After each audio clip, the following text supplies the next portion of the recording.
Hi everybody, I'm Luki Skywookie, and today I'm going to show you how to make the Monado arts from Smash Bros. In Minecraft.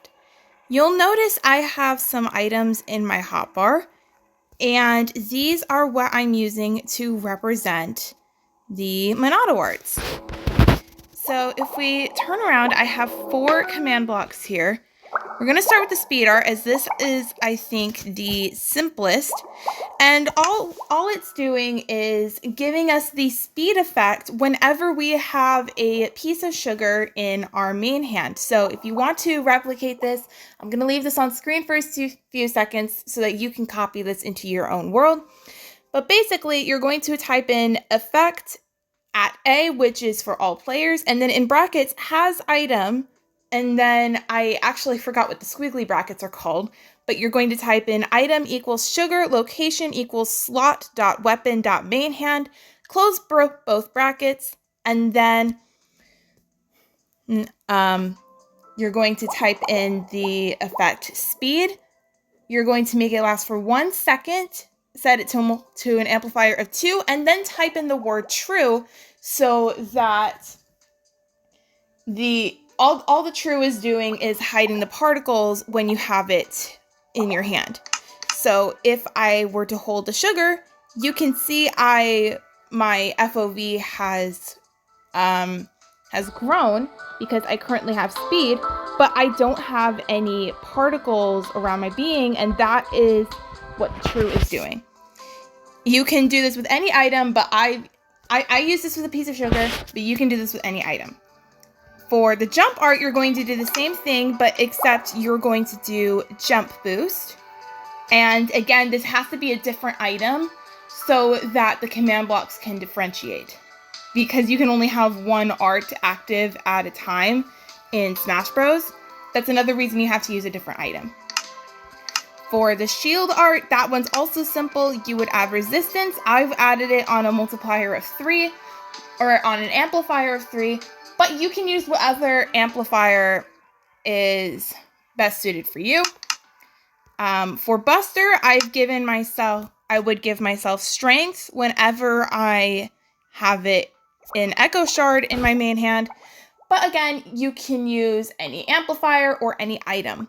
For the Smash art, you'll notice that I don't actually have a command block for it, and that is because I'm using an unbreakable golden sword with knockback 2.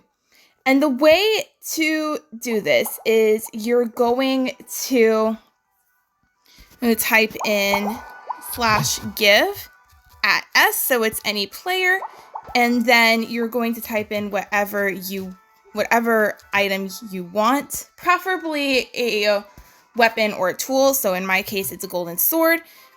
Give yourself one of those with the data 32,676, and you're going to do that. And then you're going to type in the exact same command to give yourself a second one of these. Remember, it's the data 32,676.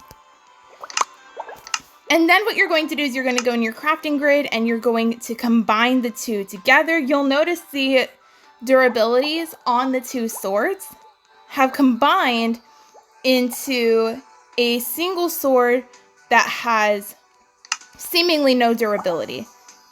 And if you will give me 1 second. Now that I'm in survival mode, you can see if I were to attack this cow with the sword, there doesn't seem to be any loss of durability, and that is because the data on the golden swords we combined has essentially given us an unbreakable golden sword. Now, I chose a golden sword for this because in Smash Bros, whenever you activate the Smash art, you're trading attack power for knockback. So what we're going to do is we're going to go back into our chat and we're going to do /enchant at S. I cannot spell. I am sorry. You're going to do /enchant at S so that it targets yourself. And then you're going to do knockback 2 because that's the highest you can do on Bedrock Edition. And you'll see, if we look into this, our golden sword now has knockback 2. The last thing we need is a way to use this anywhere in the world.